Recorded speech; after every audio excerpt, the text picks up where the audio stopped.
Okay, welcome everybody. Today is February 22nd. We are in our, is it like third time when we meet together? Because last time it was a lecture in the lab, and today is actually the second lecture in this semester.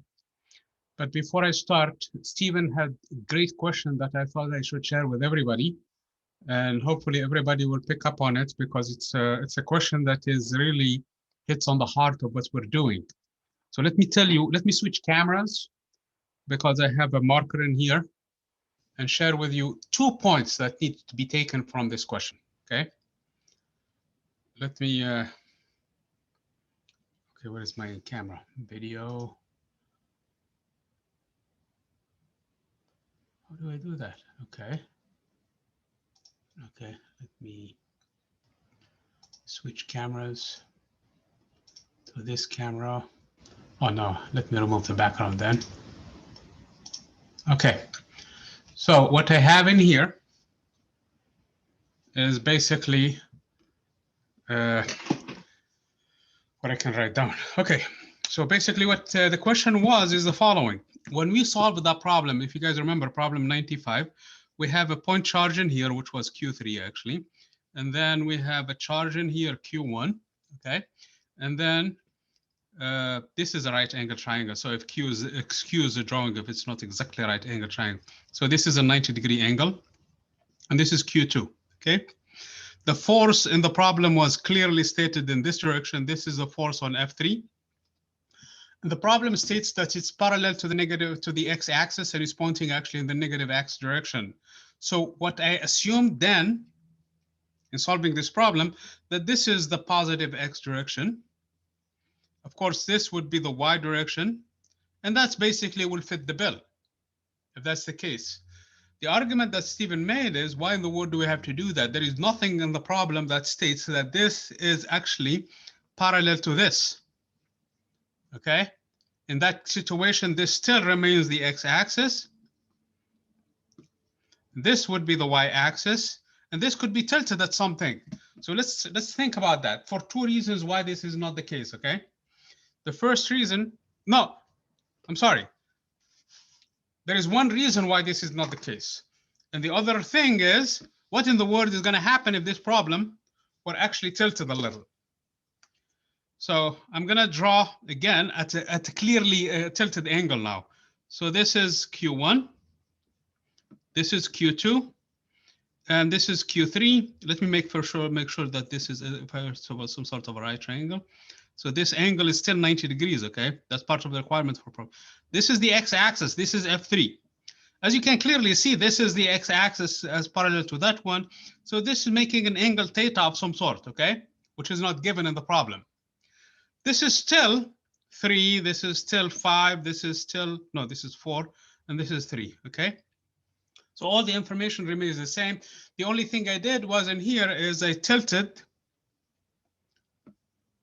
slightly this triangle in here, and we need to solve. The solution will be, this angle is clearly defined, okay? It's the arctangent of 3 over 4. So this angle is known. I'm going to call it alpha. This angle also is known. It's the arctangent of 4 over 3. Actually, it's the complement of this angle, okay? Because they add up to 90 degrees. So alpha and beta are given, but theta is not in this situation if we work out this problem this way. Here is the situation that I want. Where is my red marker?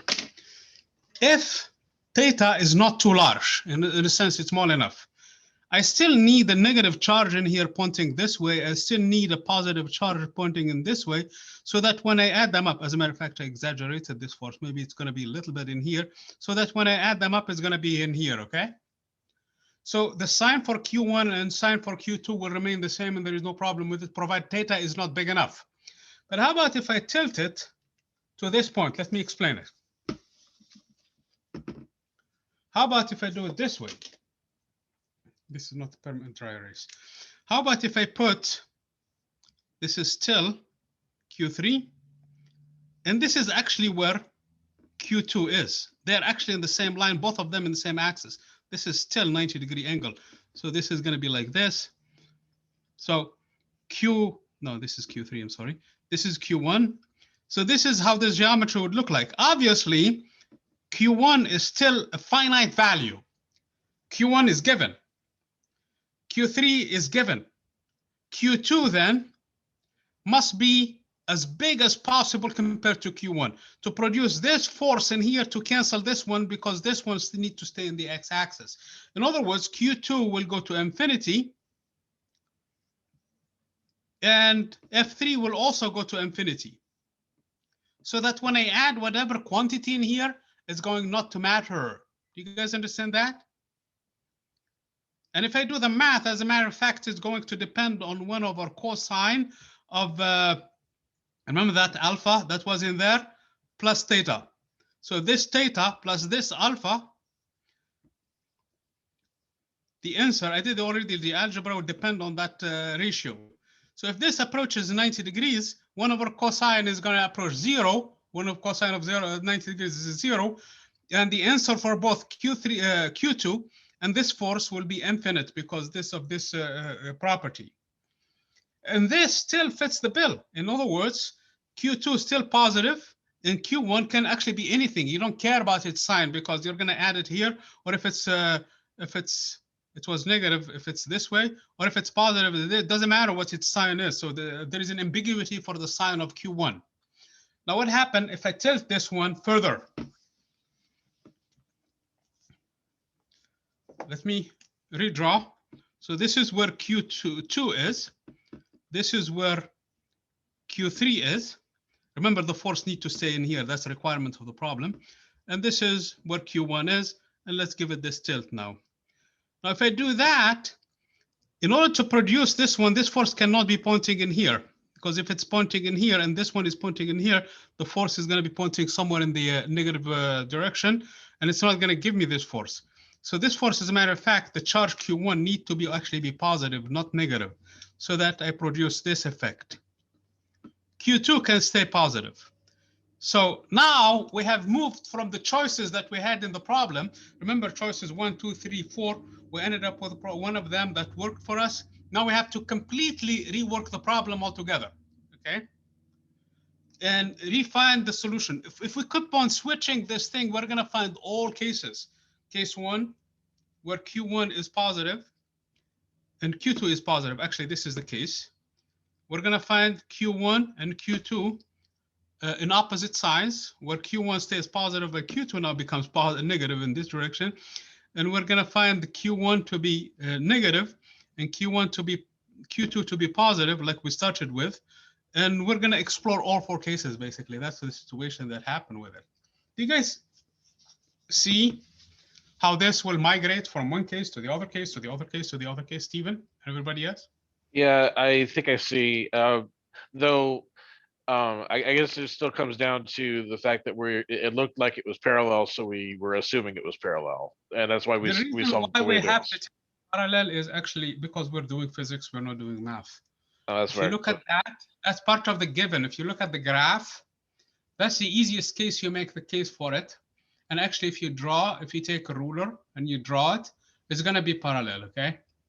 So that's the point I want to make in here, actually. Let me go back into my camera. What is it? This one. Yeah, that's the easiest of the two, okay? So when we're doing physics problems, we have to take clues, not just from the text. Sometimes in this situation, when you see yourself doing a lot of thinking and coming up with things like that, you know that there is something wrong, okay? You know that there is something. Let me give you 2 cases, okay? Very important, so that you guys need to start thinking like physicists do, okay? If you guys remember, did you guys do this problem first or not? Let me go back to the other camera, okay? I don't know if you did it in physics 4A or not, but there is an interesting discussion that we had way back, at least when I do 4A. Where's the background again, man? Okay, you have a ladder. You have a wall, for example. Here, this is the wall, okay? And this is the floor, the ground. And you take a ladder and you put the ladder in here. And you're supposed to find the minimum angle theta, and you're given a coefficient of friction. And here, usually it's you're given Fs and you're given Fk, the coefficients of the static friction, mu, you use mu. So, okay. mu s and mu k. Coefficients of static and kinetic friction, you will need mu s for this problem. Anyway, and you don't need friction in here. All you need is just a normal of some sort. You have the weight of the ladder or the weight of the person standing on the ladder. So you have these forces, and you're supposed to find the minimum angle for theta before this thing falls. Do you guys remember? Did you guys do a problem like this one in physics 4A? Yeah. Yeah, I remember doing problems like that. Okay. And then you start varying theta. Obviously, for theta very small, this is going to be unstable, okay? You have to really have a huge mu s, or you have to have your friend come and push the ladder, otherwise you're going to fall, okay? You have to have something in there. So for a higher theta, if you put it parallel in here, there will be all of the weight will be in here, and that's going to provide the maximum, basically, friction. So that's really way overkilling it if you put it at 90 degrees. A math-inclined person will look at theta and would start varying theta from any values to any values and thinks that theta can go, why not all the way to 2 pi? In physics, what does it mean that theta is more than 90 degrees? You're going to lay the ladder like this? Can you climb it? You guys understand? This is more than 90 degrees. Do you understand this problem or not? I see what you're saying. So in math, there is no constraint. So you start thinking, oh, everything is open. But in physics, there is a limitation in here on what you can do. So I really want you guys to start thinking like physicists too, that this is an issue. I was in a conference actually a long time ago. And somebody who was theoretical doing computer simulations and basically was varying the values of some sort of what looks like a friction parameter. Actually, it was not. So something like it. And the point being in here is that, and he had an immaculate simulation. I mean, the data was matching the experiment beautifully with the curves and everything else. And one of the experimentalists who was in the audience, actually in the presentation, asked him, what kind of material that has those properties? Because that person was in the lab and deals with real materials that have specific values. And this value was completely outside of any known material. The person was speechless because he had come up with a theory by varying, let's say, for example, the coefficient of friction, varying it and giving it some nonsense values that don't match reality, don't match any material.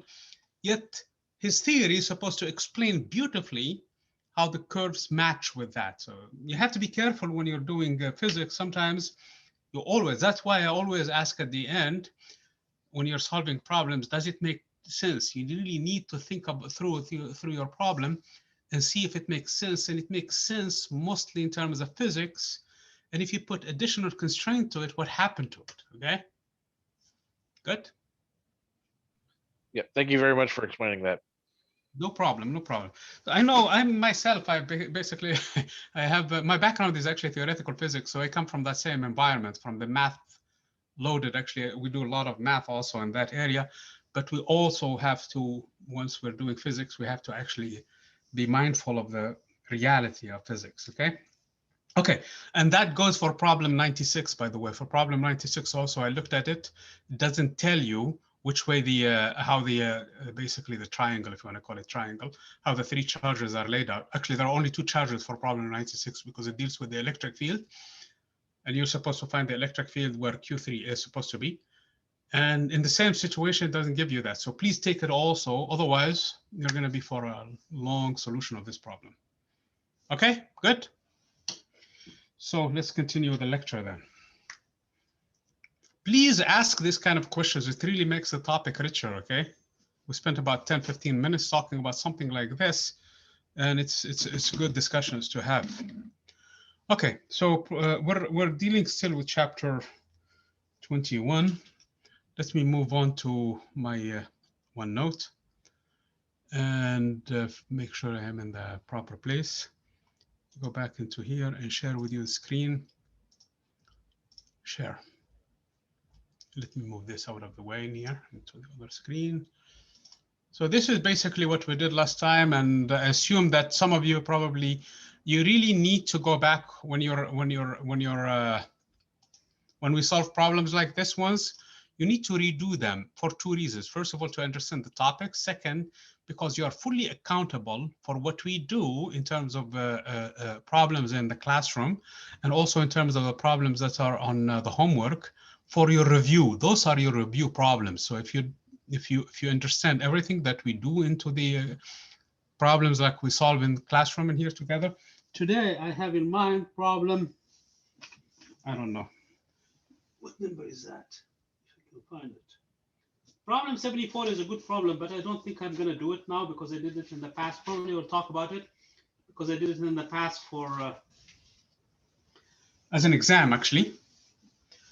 Problem 90 is the one that I have in mind, actually, that we will cover in detail too. Problem 74, probably we'll talk about it. It doesn't mean that it's out off the hook. So that means if I mention problem 74, it's something that you need to understand how to do, because the fact that I did it sometime in the past as an exam doesn't exclude it from your class not to be something similar to it, okay? So that's basically the point in here I'm trying to say. Excuse me. Okay, so problem, before we go into problems, let me first of all discuss with you, where is my pen? Where we stand in this lecture. So we define basically, not we define, we basically looked at what Mr. Coulomb came up with in terms of summarizing a lot of the work of everybody else. And he came up with this expression for the force that is due to distribution of charge. I know I didn't do it in the integral form, but every time we do a sigma, if this distribution, if this charge become too many of them, I can think of them as distributed. If I can find their distribution in space, then I'm going to integrate over the entire charges in this case. So let's say, for example, I have some distribution in here, rho, in the volume V, divided by some distance in here that I'm measuring it from a reference point in here, r squared, times this r hat that points from where this charge distribution is. Think about this problem as this. I have a bunch of charges in here. I have rho per unit volume. That means if I take a dV volume in here, I have this much charge, which is rho times dV. And if I come in here and point in space and bring a charge in here, Q, so I have to multiply by the charge Q, then this charge Q will be subject to this force per Coulomb law, which is Q times this charge, which is rho dV, divided by the distance squared times the r hat unit. I'm drawing the r hat unit pointing in this direction. And this divided by 1 over 4 pi epsilon naught, by the way. And this will be the force due to just the element. So this is the force I'm talking about in here due to this element, so rho dq located at this point in here in space. So I really have to know this distance in here to find that. So that's really, if I take a reference point, that's going to be complicated a little bit. So if this is the origin of my axis, and I know that this is r prime, and this distance now is really r minus r prime. So I can use geometry in here. This needs to all be vectors, by the way. So now I can use in terms of r prime and integrate through this space only, because each element will contribute some using the superposition principle. And this is what this integral in here is, the volume of the charge distribution. I know I did not use a continuous distribution last time when we did this. I used the discrete sum, but the discrete sum, the sigma, can be easily converted to an integral. And this is the same thing. The only thing in here I'm saying in here is that this force in here is where the distribution actually is uniform, okay? This integral is actually over volume, so technically it should be a triple integral. But what I promise we will do in this class is probably we're going to reduce all of those triple integrals into some sort of a simple integral. Two things to note. Rho may depend on space. Rho could be a function of where we are. So if it's uniform, then that's fine. Otherwise, if it's constant, that means we have a uniform distribution. The integral is easy. Then I can take rho out of the integral in here, okay? Q is just a charge in here that we're putting in here. Then I have to integrate in here. So if it comes out, then I just sum through all of these things and do things and find this sum in here and do the integral, okay? If rho in general is not a constant, then we have to integrate over that complicated integral. The purpose of the next chapter, which is Gauss's law, is to make this integral, this sum, as easy as possible, okay? So that's basically what the chapter 22 is going to deal with, is to make this actually the integration, the sum, as simple as we can. Okay, this n was from previous, okay? Was from the previous chapter, previous day. So let's define a new quantity in here, which is the electric field. And we're going to define it for two reasons. And it may sound like it's a fluke, but I will tell you why it's needed, okay?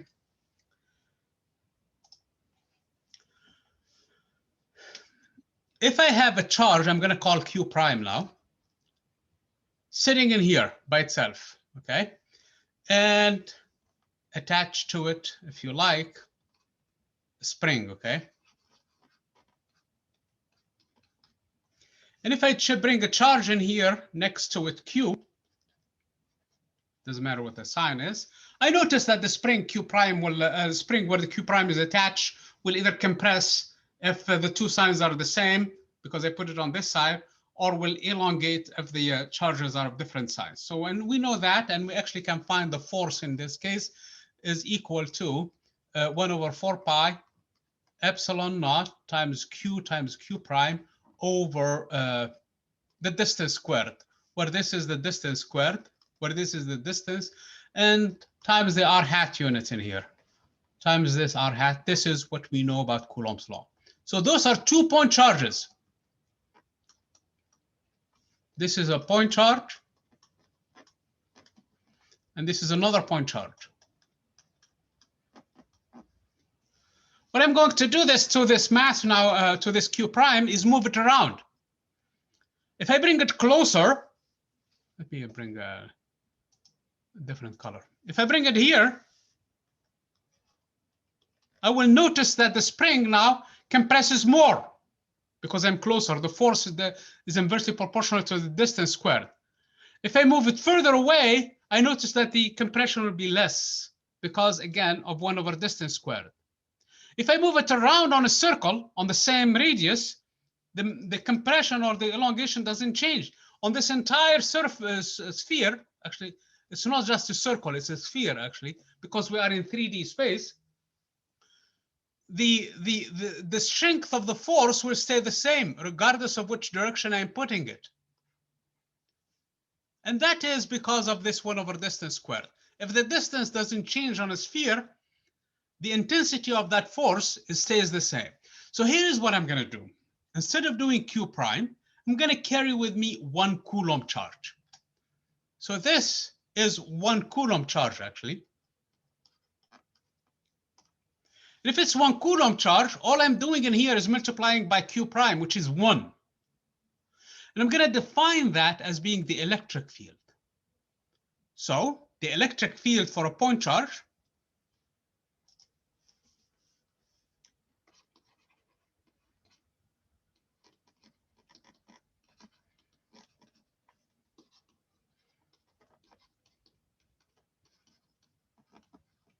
is going to be E, then, by definition, is going to be 1 over 4 pi epsilon naught times Q times 1, if you like to write the 1 there, divided by the distance squared times r hat. Okay? Where this 1 in here, the fact that I borrowed a 1 Coulomb, and I'm working all along by 1 Coulomb. 1 Coulomb is a huge charge, by the way. Usually when we're doing problems, if you notice from problem 95 or 96, is that we usually deal with a micro, nano, and things like that. So 1 Coulomb is a huge charge, okay?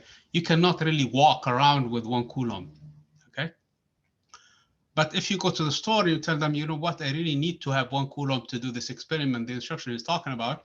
And they tell you know what, we're fresh out of 1 Coulomb and we cannot sell you that anyway. We have a micro Coulomb charge. Would you take care for that? You say, okay, I'll do it. You take the 1 micro Coulomb, you plug it in here, you plug it in next to the, attached to a spring, okay? And you measure the force. Obviously, it's going to be a lot smaller force, okay? Than if it's 1 Coulomb. So what you do in this case, you divide by that number and that's it. And you found the electric field. So if you cannot do 1 Coulomb, bring whatever charge you like Q prime, okay? And you divide by it, and the force the spring measures is going to be the electric field. So the electric field then is going to be just whatever it's measured over that test charge. So this is a test charge. preferably a 1 coulomb test charge. But if you can't afford the 1 coulomb charge, just put anything in there and just divide by it. Okay, if they tell you, no, we have 3 coulomb attached together and that's all we can sell you, just bring the 3 coulomb. It's going to be more compression, that's all. It's going to be a lot bigger. Divide by 3. So the force is going to be a huge force, divide by 3, and now all of a sudden you have the electric field. So the electric field, in general, I'm going to drop the symbol prime in here.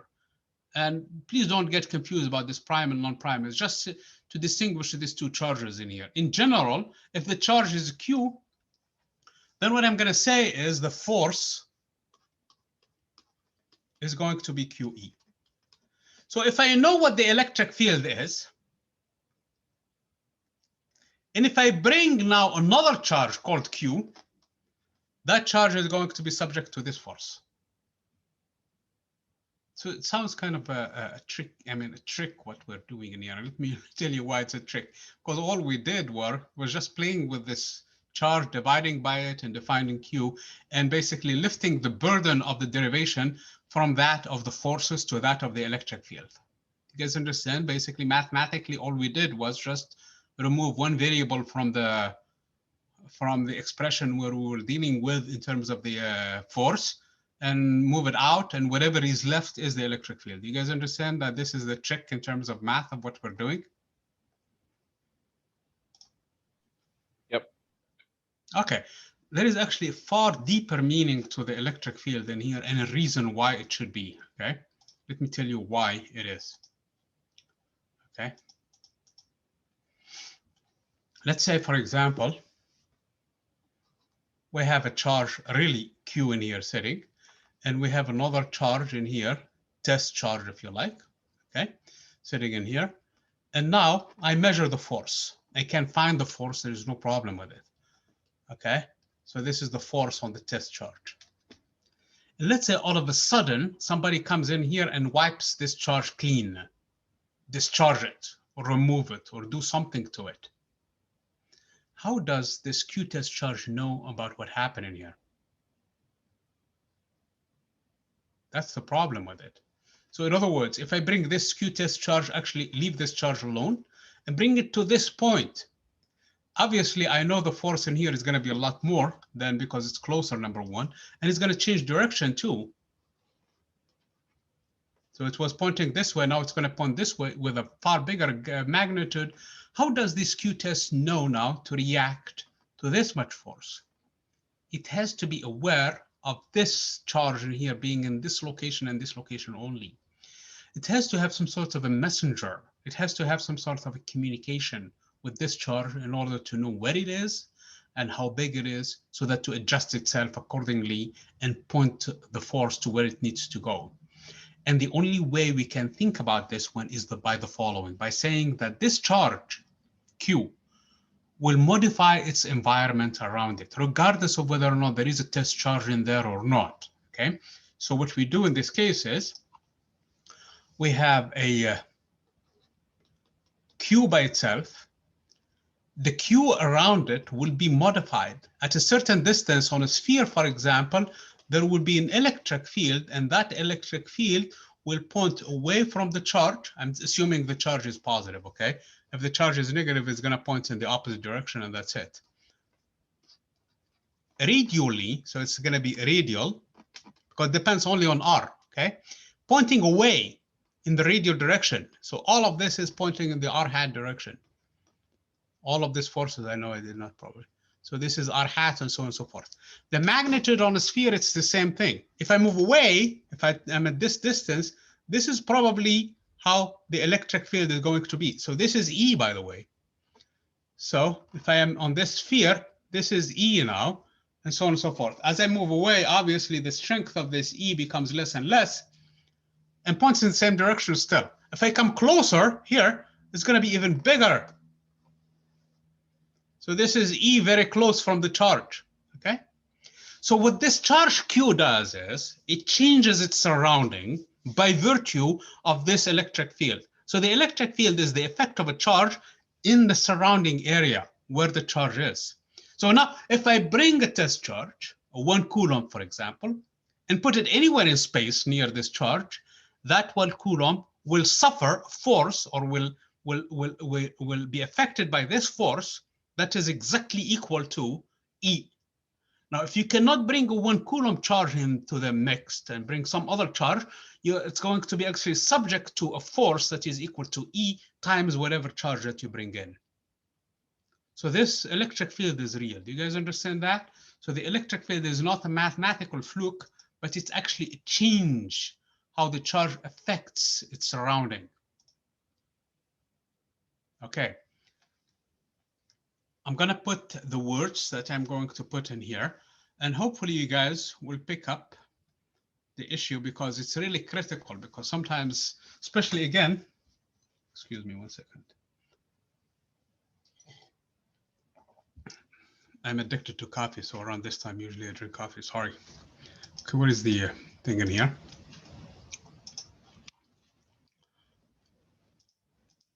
So a charge will change its surrounding by virtue of the E field. Okay. Another charge you bring to the mix now, Q, will be subject to a force that is equal to QE. Any charge present in the E field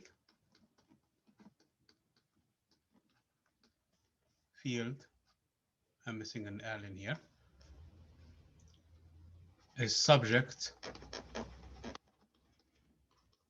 to a static. The reason why I'm calling it static, and we have to be very careful with this whole discussion, this charge must be nailed, okay? You have to fix it in space. Because if it's moving, we don't know how to deal with that situation. Then that R will change with time, and we have no idea how to handle this thing, okay? So we're going to leave that later on to chapters 27 and beyond, okay? Is subject to a static force, F equals to QE. So the whole problem then of electrostatics is to finding E. If I can find E, I can find Q. I can find F. And if I can find F, I go back all the way to F equals to MA, and now I'm back in business, okay? So problem 96, actually, that I didn't do with you guys, and I'm going to ask you guys to finish, to do it on your own. If you have difficulty with it, let me know. That's item 1 of the discussion, that basically you're going to state the fact that you're going to be doing problem 96, okay? Deals with this situation. So what problem 96 in here is, it's actually have 3-point charges. And again, the superposition principle would work also the same thing, okay? So what you have in here, you have a charge Q1, you have a charge Q2, and you have a point in here in space. There is no Q3 or anything like that, where the electric field is actually pointing in that problem in the negative direction, negative Y direction, that is. And they ask you the same thing, that Q1 is known, Q2 is unknown, Q1 is known magnitude, we don't know its sign, and you're supposed to sketch all 4 possibilities. You will see that for that to work, this has to be a negative charge, because the way I drew it earlier were for positive charges. This drawing is for positive charge. If it's a negative charge, the electric field will have the sign of the charge, remember? It's Q over. So if Q is negative, it's going to be opposite to R hat. So it's going to be pointing inward. And then this one has to also be negative. Q2 also has to be negative for this picture to work for us. So it's not the same case as we did earlier. So it's going to be a different case where Q2 and Q1 and Q2, both of them are negative. And we're supposed to make sure that the X component cancel. That means this one cancel and that one cancel. This is still 4. This is still 3. This is still 5. So we know what this angle is. This angle is the arctangent of 3 over 4. This angle, we know what it is. It's the arctan of 4 over 3. And this is a 90-degree angle from that problem. So basically, this force, which is Q2 divided by 4 pi epsilon naught divided by 3 squared times the cosine of this angle, and the cosine of this angle is the cosine of this angle, which is 3/5, must be equal to this electric field, which is Q1 over 4 pi epsilon naught times this distance squared, which is 4 squared, times the cosine of this angle, and cosine of this angle is 4/5. They must be equal. From here, we're going to find the condition of Q2 as a function of Q1. We're going to find Q1, okay? I mean Q2, I'm sorry, in magnitude. Now we know Q1 and Q2. All we have to do is multiply this one by the sine of this angle, and this one the sine of this angle, and add the two, and now we have found the electric field. Does problem 96 make sense to you guys?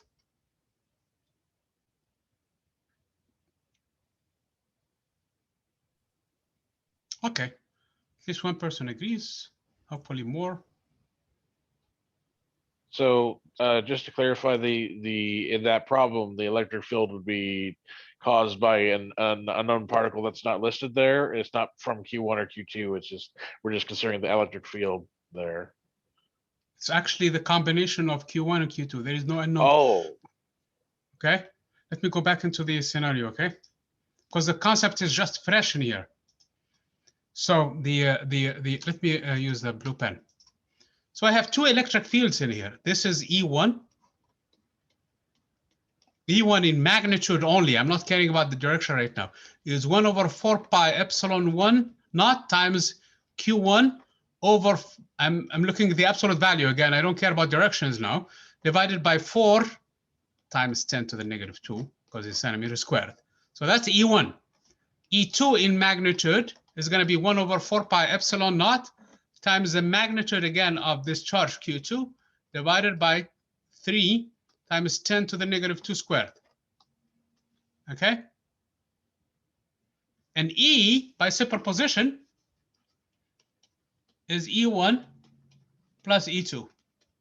okay. That makes a lot more sense. Got it. Okay? So now E is the combination of the effects of this charge. Now, if you bring a test charge, it doesn't, if it's 1 coulomb and you place it in here, it's going to be subject to this force, which is 1 times this number. If you cannot have 1 coulomb, bring 6 microcoulomb, for example, that 6 microcoulomb is going to be 6 times this, 6 micro times this number. In other words, the force is QE, where E is this one, and this is the Q now you bring in here. Problem 96, are you guys good with it? Yep. Okay, very good. Okay, very good. Everybody is on board now. So again, we're using the superposition for the same reasons as we used it for the force in here. Technically, there is no reason for me to really argue that the electric field in this point, for example, for Q2, which I assume to be E2, that it's just this value, because the fact I have actually Q1 in here, and that should impact the other value. So it's really as an issue in here too, okay? So the superposition principle also can be used to find the electric field for a distribution of charges, and distribution of charges can be continuous or discrete, it doesn't matter. So I'm going to use the continuous version of it. The electric field is going to be 1 over 4 pi epsilon naught times the sum over a volume. This is a triple M integral, by the way, in general, rho dV, where this is actually dq in here for that produces this electric, divided by r squared times r hat in here. I have to be very careful in here by what I mean by r in here, because r could be complicated geometry in space. And r hat also is changing in general in here, so I cannot really pull them out, in addition to the fact that I have rho in here. In general, this is a very, very complicated integral, okay?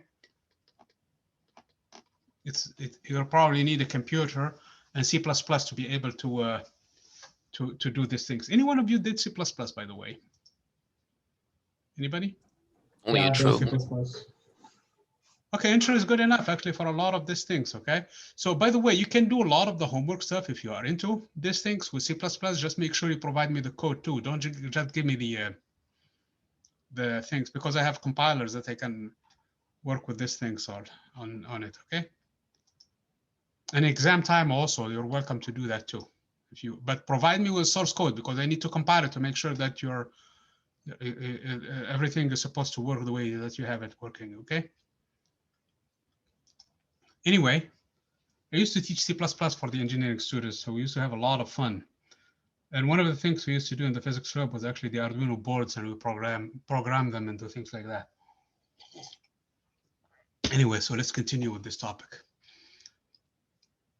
So we found this thing in here. Let's find the electric field of a very important concept that we're going to need later on. Okay, and that is for a dipole. So this is your first introduction to a dipole, and you're going to see it a lot. Okay. And I'm going to be very specific because there is another dipole that we're going to be dealing with down the road, okay? So what the dipole is basically two charges, Q1 and Q2. Both of them have the same magnitude, but with different signs. So I'm going to assume this is minus Q, and this is positive Q. For the sake of argument, this distance is 2a. In other words, this is A and this is A, okay? So the properties of the dipole are the following. It's Q and A, which is half the distance between the negative charge and the positive charge. If you wish, you would want to probably write it 2A, because that's a full-fledged number that you know how far the positive charge is from the negative charge. This is a lot of the molecules that behave this way. Basically, a lot of molecules have dipolar structure. That you have on one side, like for example, H2O, the oxygen on one side pulls a lot of the charges and becomes your negative charged because it pulls the electrons closer to it. And the hydrogen atoms, both of them sitting at an angle, basically lose that electron in favor of the oxygen. Sorry. So what you have in this case, you have a net charge, not exactly equal to E, but some fraction of E of the electric charge is near the closer to the oxygen rather than the. So this is basically what I'm talking about. I'm going to draw the hydrogen in here and hydrogen in here, and this angle is about 103 degrees. So what happened in here, you have a net negative charge in here. So there is a negative delta in here in general and a positive delta in here. So think of this one now as a dipole, where positive delta in here is the charge and negative delta is on the other side. That's exactly this picture. And all I need is to find this distance in here and start studying the water molecule as being some sort of a dipole.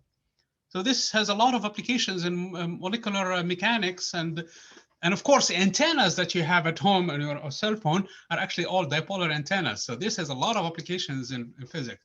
So this is your first introduction to it. The point in here is find the electric field in 2 points, preferably 2 points, okay? We're going to learn later on how to find the electric field anywhere because it's very complicated to find it anywhere in space, okay?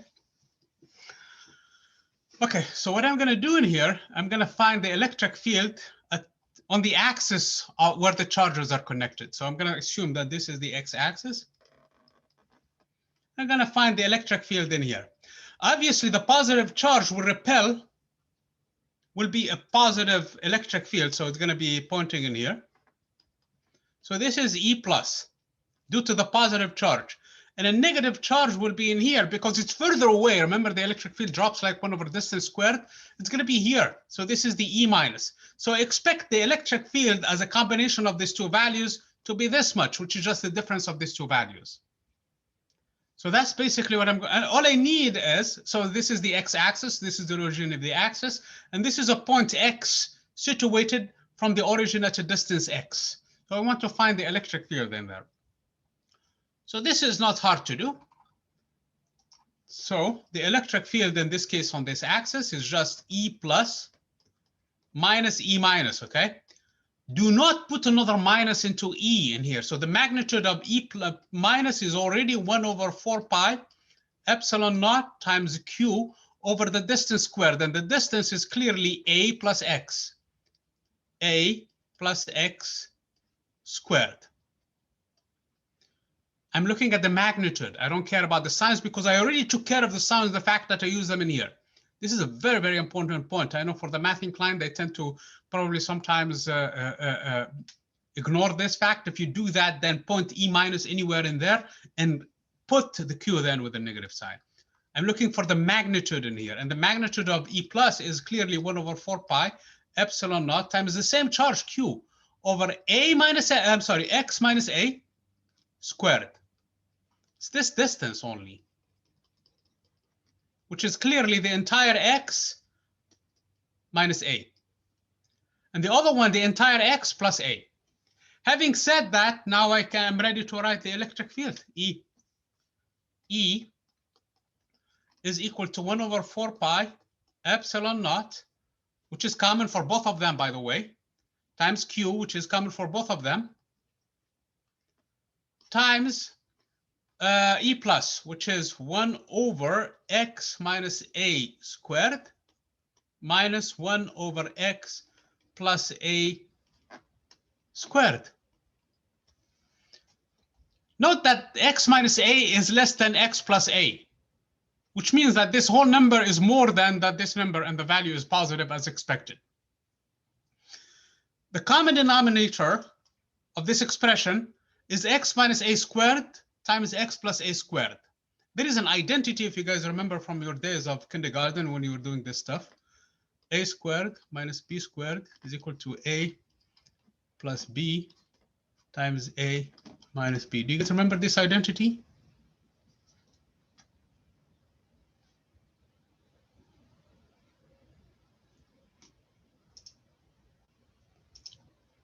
Yes, Lawrence had it also in kindergarten. Great. Anybody else had it later? Maybe just a year or two later. Okay. Yeah, anyway, it's a long time ago. I really don't remember when I first encountered it, but this is an identity, okay? If you're not confident about it, just multiply these two terms and you should be able to find it, okay? So here is the common denominator. It's this number times this number, both of them squared. So it's going to be the square of this number in here. So the common denominator is clearly, first of all, let me write E equal to Q over 4 pi epsilon naught times the common denominator is going to be X squared minus A squared squared, because it's the product of these two numbers, which is this one. Don't forget that X is A and A is B. And the numerator is just going to be the difference of these two numbers. So the numerator is going to be X plus A squared minus X minus A squared, which is actually this term. So this difference is going to be written as the sum of these two numbers, which is X plus X minus A, which is 2X. And then I also have X plus B, which is X plus A minus X minus A, which is 2A. So it's going to be 2A times 2X, which is 4AX. Hopefully I didn't lose anybody in this quick algebra. If not, please to go through the steps step by step, okay? So I'm going to write it as E equals to Q over 4 pi epsilon naught times 4AX divided by X squared minus A squared, the whole thing squared. Normally we simplify. Notice the following simplification that I'm going to do. I'm going to simplify by 2. So I'm left with 2 in here, and I'm left with 2 in here.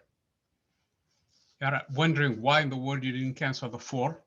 Because I already said the fact that 2A is a property of this dipole. Okay? So I really want to pick up that property of this dipole, 2A. I cannot cancel everything in here. I cannot cancel the 4 because I still need the 2 in here. And then I have 2A times Q, which I'm going to call P. So E is going to be X times P. I'm going to address it as a vector now, divided by 2 times pi times epsilon naught times X squared minus A squared, the whole thing squared. What is that? P by definition is equal to 2a, which is a number, by the way, that's the distance between the negative charge and the positive charge, times q in the I-hat direction. It's this vector and the dipole.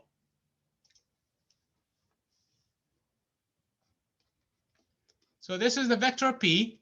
It's the product of this distance, 2a, times the charge q, and it's pointing from the negative charge to the positive charge. Points from negative to positive charge. That's what P is. It's called the dipole moment. So P is called the dipole moment.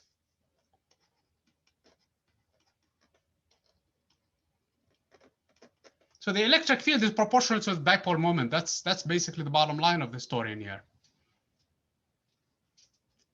Okay. Special case when x is very large. Remember, I took x on this side, okay? When x is very large, the electric field, when x is very large compared to a, then x squared is much bigger than a squared. Then x squared is much, much bigger than a squared, which means x squared minus a squared is roughly x squared. And don't forget, I'm squaring the square. So I'm taking it to the power 4, and I already have an x in the numerator. So the dipole electric field, the electric field for the dipole is going to be P divided by 2 pi epsilon naught times x cubed. This is called the dipole approximation. So if you're dealing with an antenna, this is the electric field that it makes, okay?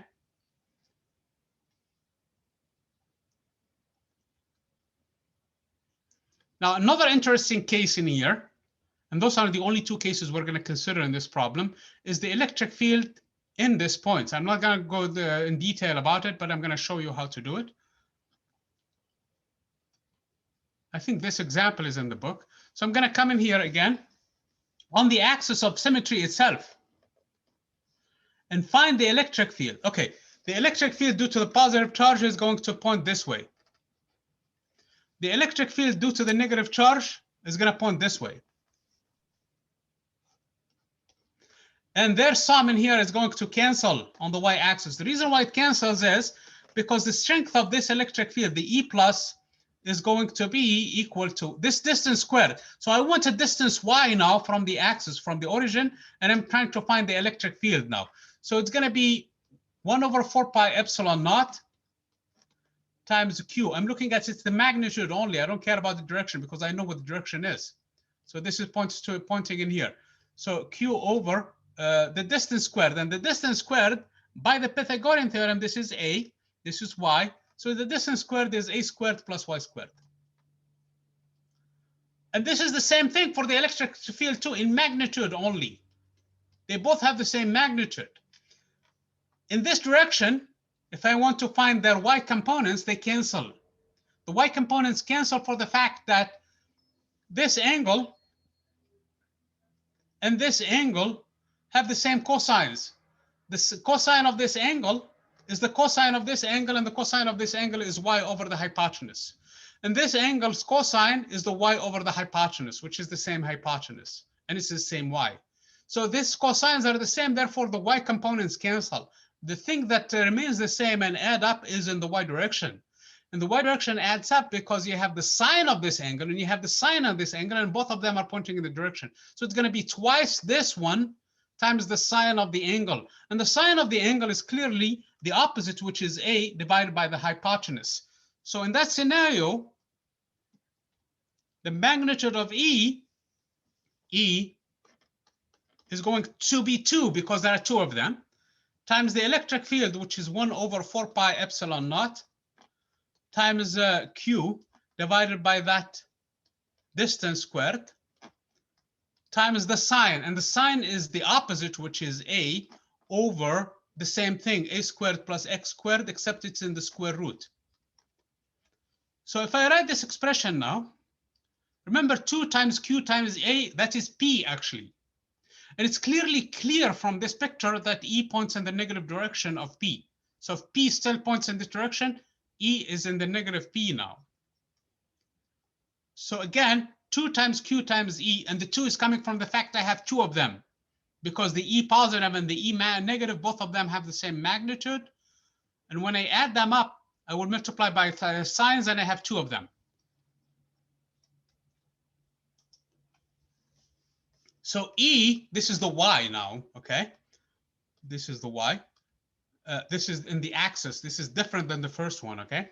It's going to be equal to minus P now over 4 pi epsilon naught times A squared times, A is gone now, I'm sorry, times X squared to the power 3/2.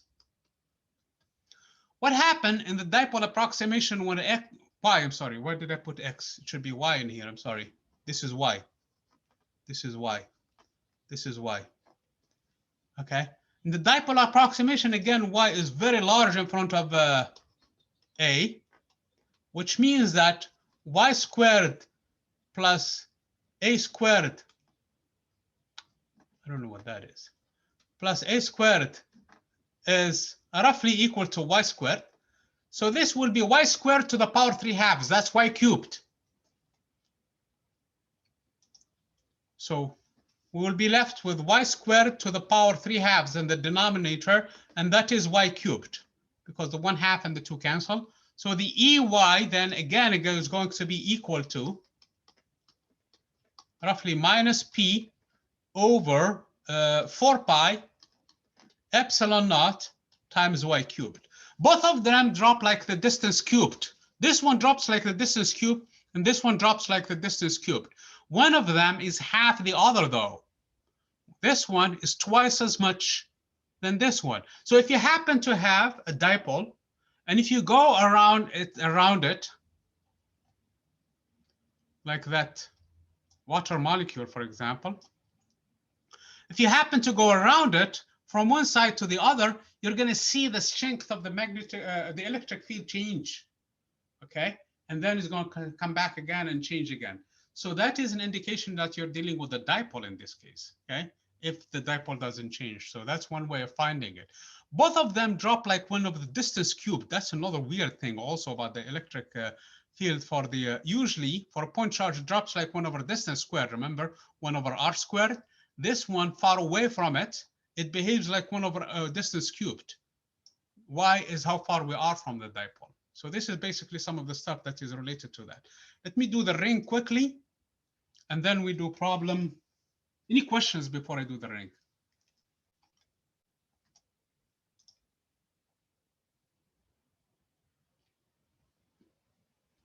Okay, so let's do the ring, and then we're going to do the problem I promise we will tackle. The problem that I promise we will do, is it problem 90? Yes, problem 90. Okay. So let's do the ring.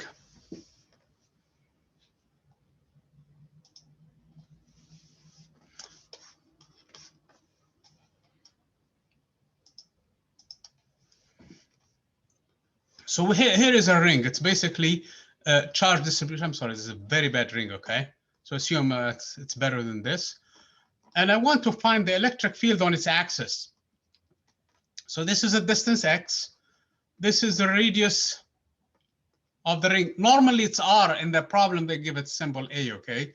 That's fine. You don't bother with the. So in here I'm going to take an element of the ring, and I'm going to assume that there is a uniform distribution of charge on the ring. So the ring, what it is like a thin, basically like a bicycle tire, if you wish, but it's very, very thin radius, and everything else is empty. There is no charge in it. So this is not a disk. This is a ring. Okay. I know when you did the moment of inertia, you dealt with the ring and how much the moment of inertia is, and you found it basically with an axis passing through it. So think about that one when you did that too. So now I'm going to take in here a charge dq equal to lambda times this length in here, which I'm going to call it ds, okay? This is the arc distance on the ring. So ds now, is when I integrate it, it's going to go from 0 all the way to 2 pi r. So basically, the charge q now is equal to 2 pi r times lambda. I'm assuming that there is a uniform distribution of charge in here on the ring. Otherwise, if there is a bundle of charge on one side, the electric field will be asymmetrical, okay? And the problem needs to be found exactly, and then you have to really do a very big complicated integral, okay? So I'm gonna find in here this distance. So this is basically what the electric field is due to that dq of charge. If I move around, each time I move around, I'm going to find a different direction in here. So if I'm in here, for example, I'm going to find the electric field is going to be pointing in this direction. Again, it's coming from this component in here. So this is how much dA is. So technically, I'm going to add up the one in the y direction will cancel for the same reason, because this angle is the same here and here, because again, both of them are equal to the arc tangent of r over x, and x is not changing, okay? We are in a certain fixed points on the axis of symmetry on the ring. So again, this is the ring, okay? So the two components in this direction will cancel because again, one of them is positive, the other one is negative, but in the y direction, they add up, and it's cosine of this angle of interest. So let's find dE first of all in magnitude. dE in magnitude is equal to 1 over 4 pi epsilon naught times the charge, which is lambda ds, divided by the distance squared. It's this distance squared. And this distance squared is equal to, by the Pythagorean theorem, to x squared plus r squared. So it's r squared plus x squared, okay? This is the electric field due to an element of charge. This is due to an element dq, okay, equal to lambda ds, okay? The summation in here is over ds, over the circumference of the ring. So you have to be careful with that. X is fixed and r is fixed. The radius of the ring is fixed and the distance where we are from it is fixed. But then we have to multiply by cosine of this angle and add up, because all we have to do is find it for this element and then sum through, okay? Basically from 0 to 2 pi r. That's how the ds is changing, okay?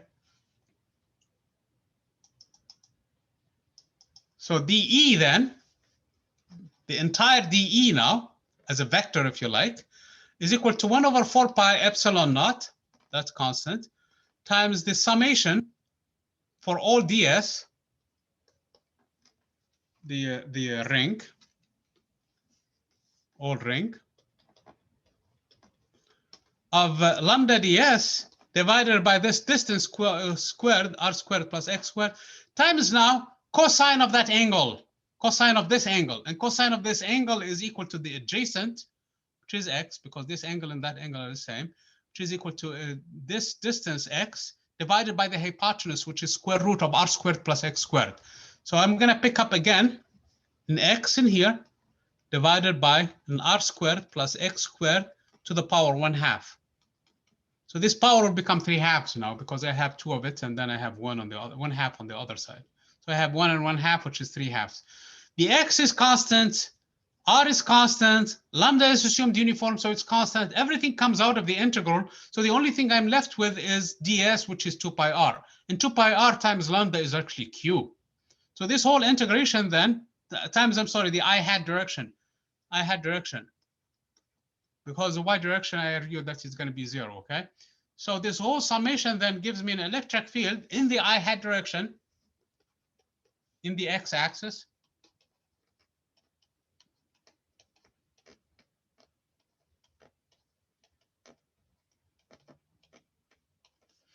are simply equal to q, the entire charge now, because lambda times 2 pi r, I already did it equal to q using the fact that lambda 2 pi r equals to q, because everything comes out of the integral.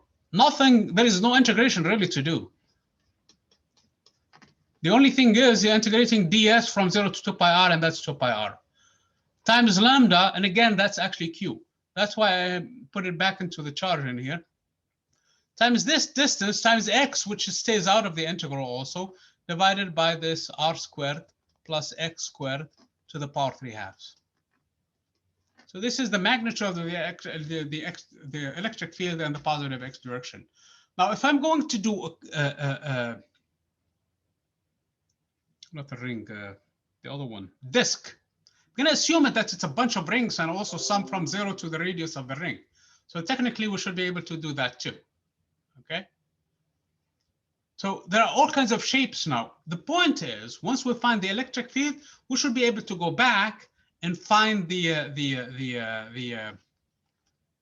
force and go back to physics 4a. I probably will stop saying this because I'm assuming that that's basically because if we're going to say this, we're going to say it from now until chapter 32, because that's the whole thing. It's finding the electric field. Down the road, we'll be dealing with the magnetic field, and again, so that we can find F, so that we can do physics 4a. Okay, so I'm going to assume that that's probably a statement that you guys are going to factor out from now until the end of the semester. Okay. So you know where we are, at least in the big scheme of things. Problem. Any question before I start this problem? So I'm going to put this camera quickly here, because apparently it's easier. Okay, if you guys don't have any questions, I'm going to look at problem 90.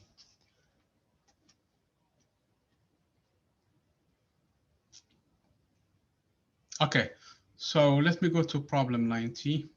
Let me first of all change cameras.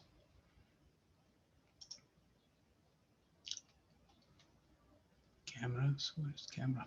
Video, switch camera, and remove background. Where's that camera? Okay, if I leave it this way, I think it's better. Oh, can I change this thing in here? No, it doesn't work. So let me go back.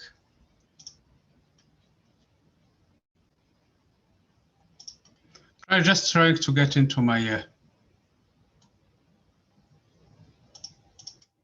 camera so that I see what I'm doing in here, okay? So here is let me get a marker, put this thing away.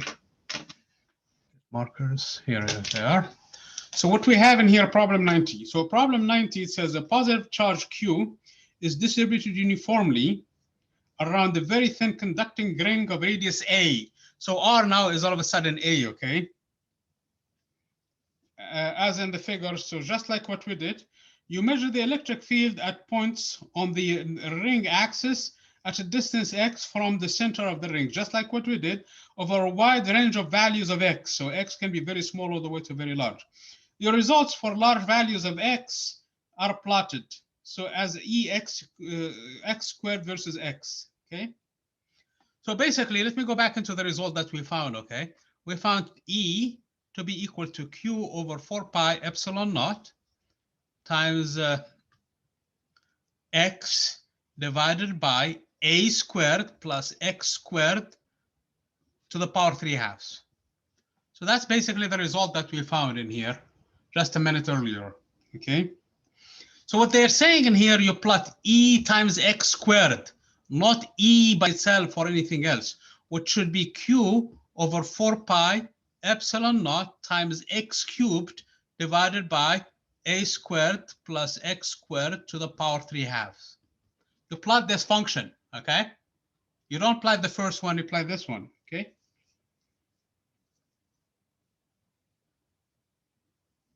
Your results for the large values of x. So this is for x very large. Okay. Explain why the quantity Ex squared approaches a constant as x increases. When x increases, when x becomes very large compared to a, the same thing in here as I was arguing earlier. So x squared plus a squared will roughly be equal to x squared. So with this expression, then Ex squared becomes then, it becomes roughly equal to Q over 4 pi epsilon naught times x cubed over a squared plus x squared. That's going to be roughly x squared. And once you have that, roughly x squared, so you have x squared to the power 3/2. So x squared to the power 3/2 that is x cubed. So the denominator will also be x cubed. So x cubed cancel x cubed, and this is a constant, q over 4 pi epsilon naught. So basically, when you plot this function ex squared, it should be, for very large values of x, it should be just a constant, q over 4 pi epsilon naught. Okay. So initially, it may not be when x is not that big compared to a. This number is not x squared, so therefore there is something in here. Okay. There is something that is smaller than x cubed, of course. I mean, the whole thing is smaller because of the fact that this is bigger than x cubed. So you divide by something bigger, so it's going to be smaller. So the graph indeed will start to grow until it reaches this limit where it's constant now. That's exactly how the graph is drawn in there. Okay. So that's how exactly the graph is drawn. So this constant now should be q over 4 pi epsilon naught. So in here, they said that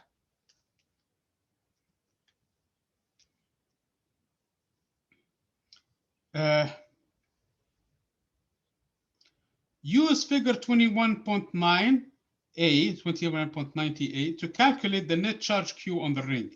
Since from the limit, this number is equal to 45, actually. So this is 45, Q over 4 pi epsilon naught equals to 45. That means that Q is going to be equal to 4 pi epsilon naught times 45, okay? 45 in SI, everything is in SI. So Q is going to be 45 divided by 9 times 10 to the power 9. The reason why I used it this way is because I know already 1 over 4 pi epsilon naught in 9 times 10 to the power 9. 45 divided by 9 is, what, 5? So this is 5 nanocoulombs. Does everybody agree? Yes? You guys follow? Okay, it's easy enough. Sometimes it's not actually useful to start plugging the numbers until the end, like 1 over 4 pi epsilon naught is 9 times 10 to the power 9. So when I put it back in the denominator, it's easy. 45 divided by that, that's easy. So we found the charge Q. So the charge Q from this graph is equal to 5 nanocoulombs.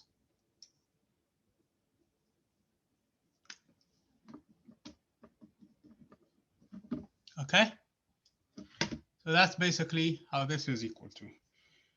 Now part B, your results for smaller values of x are plotted in figure 21.90 as E over x. Now for small values of x, we want to plot E over x, okay? Which should be Q over 4 pi epsilon naught times 1 over a squared plus x cubed, x squared, the whole thing to the power 3 halves, okay? Explain why E over x approaches a constant as x approaches 0. Again, when x is very small now compared to a, that means that a squared plus x squared should roughly be equal to a squared now, because x is a lot smaller than a, which then means that a squared plus x squared to the power 3 halves is going to be roughly equal to a squared to the power 3 halves, and that is a cubed. So from here, we're going to find E over x for very small values of x when it goes to 0 is going to be roughly equal to Q over 4 pi epsilon naught times 1 over a cubed, okay? That's how much that value is. That's how much it's going to approach that value, okay? Use the graph 21.90b to calculate A. Well, if you look at the graph, that number is 700. So it approaches 700, okay, in SI, okay, whatever those units are, okay? And I'm going to talk quickly about the units before we leave. So from here, A cubed is equal to Q, which is 45, which is 5 nanocoulombs, divided by 4 pi epsilon naught times what is it? Divided by 1/700, okay? Plug in the numbers and you should be able to find the value for, 1/4 pi, that's 9 times 10 to the power 9. So again, this is 45. So it's 45 divided by 700, okay? Because we already found that this one is actually 45, okay? If you guys remember from the previous step. So it's going to be 45/700, and use the, it's going to be in meters though. Use the cubic root to find the value of A, and that should tell you how big that ring is, okay, in terms of A. We still have about 10 minutes, which is something that I didn't mention earlier, and that's very important, and that is the units. We go back into, change the video camera first.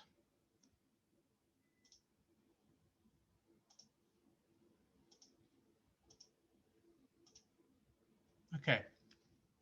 The units are kind of important right now, and I think it goes by just the fact that we were defining this electric field by the fact that, let me share the screen in here.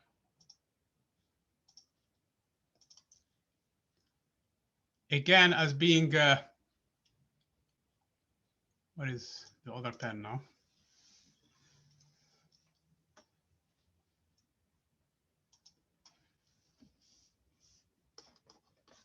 The units of E, remember, E is F over Q, or F is equal to QE. So it's the units of F divided by the units of the charge Q, and this is in Newton per Coulomb. So if everything is in SI, the units are clearly Newton per Coulomb, okay? In other words, the electric field is how many newtons for a single Coulomb. So that's the units, okay? What about the units? Oops, it's not writing anymore. Any questions? Still have about 10 minutes. Actually, a lot less than 10 minutes, but we still have time. Still have about 7 minutes. The other problem I promised that I would talk about is problem 74. And as I mentioned before, it's not completely off the hook, so you guys need to know how it's done, okay? In terms of your review for exams, everything we do in terms of the class, problems like this ones, and also problems that are on the homework set, you guys are responsible for in preparing your exam. So don't ask me toward 3 days from the exam, what are the review problems? You just come back to this stuff in here and you should be able to find your review problems. Does everybody agree?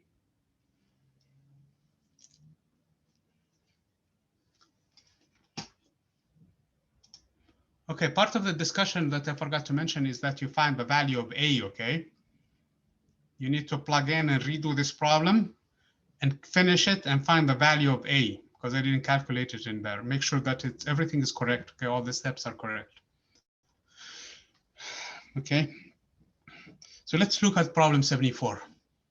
Problem 74 says 2 tiny spheres of mass 6.8 milligrams, much smaller than a gram, milligrams, carry charges of equal charges, 72 nanocoulombs. Both of them have charges of 72, but opposite sign. One of them is positive and one of them is negative. They are tied to the same ceiling, both via light, strength of length 0.53 meters, half a meter, little over 53 centimeters, basically. When a horizontal uniform electric field that is directed to the left is turned on the sphere, hang at rest with the angle theta between the strings equal to 58 degrees. Which ball, the one on the right or the one on the left, has positive charge? What is the magnitude of the electric field? So let me just set up the problem for you guys. And again, this is another item of the discussion, and that is to complete the problem, okay? So problem 74.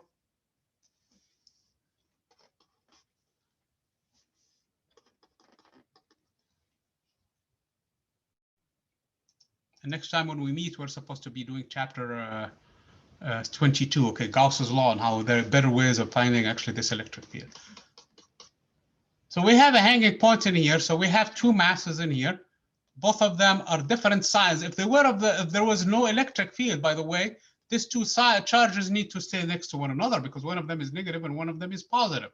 And since we applied the electric field in this direction, E, this is now subject to a force QE. and this is positive, QE. So this is the positive charge. And this is now minus QE, opposite. So this is the negative charge, because this has moved against the electric field. So this is the negative charge. And the other one is a positive charge. You guys see that? So those are the two forces on each of these two charges. If I do my free body diagram, because now I have a tension T in here coming from this string, doesn't matter which one I take, and I have an mg also on this mass. This mass is in equilibrium. This angle is given to me, by the way, half of 58. This is theta over 2, by the way, because theta is given 58 degrees. So now I'm going to do the free body diagram. I have T that I don't know. I don't know what E is. And I know what mg is. So I'm assuming this experiment is done on Earth. But I have two conditions of equilibrium. And here I have T times the cosine of this angle, which is theta over 2, is equal to mg. So that gives me T. But I also have T times the sine of the same angle. So T times the sine of this angle, which is this one, must be equal to QE. So once I find T from the first equilibrium condition, I can find E, which is a very simple problem. Do you guys have any question about this problem? It's easy. So easy that even I can do it. You guys understand it though or not?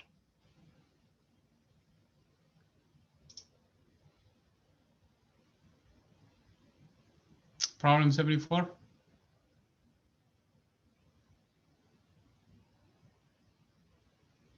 Okay. So you're supposed to do that problem too, because you have three forces. You have the tension, which you don't know, and you have the electric force, which is QE in this case. Oh, there is another force. I'm sorry about it. We need to correct this problem. There is another force. That's why L is given, because for a second I thought that I were done with it. You know, guys, I'm missing a force in here. Let me go back into that screen. It may be negligible, but we have to take it into account, this force. Because these two charges are attracting one another. This force is equal to this distance, which is twice this distance, basically squared. So it's equal to the product of the two charges divided by 4 pi epsilon naught times the distance squared, which is twice this distance. And this distance is equal to, since L is given, and we need L for that, and this is the sine of the angle, so it's going to be L, 2 times L, times the sine of theta over 2 squared. So that force is also needed in here. So there are actually 4 forces. I'm sorry about this. So there is an attractive force between the two charges. There is the force needed from the electric field to push it away. And there is also the tension in the spring to hold it in place. And there is also the weight of this mass in here for doing this experiment on Earth. So if I'm going to do my FBD, my free body diagram in here, and I would want to eliminate everything, then this mass needs to be in equilibrium by cutting the string and replacing it with its tension, by removing the electric field and replacing it by its effect, which is an external thing, which is QE, and by removing the other charge, which has this attractive force, which is in the opposite direction, so that adds to the tension, and also by removing the earth and replacing it by its effect, which is the weight of this mass, okay? Did I miss any force out?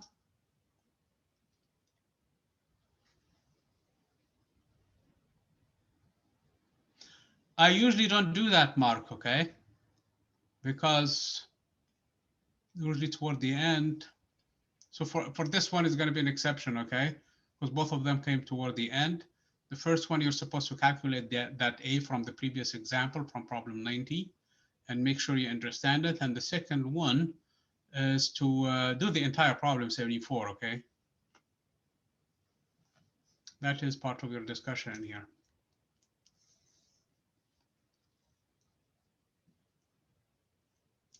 Any questions? It's already at 1:25. We're already basically toward the end of the class. Okay, I see you guys on Wednesday. Those who are in the other class, I see them shortly. And please keep the questions coming. They only make the topic a little richer, okay? Better. So let me stop the recording quickly.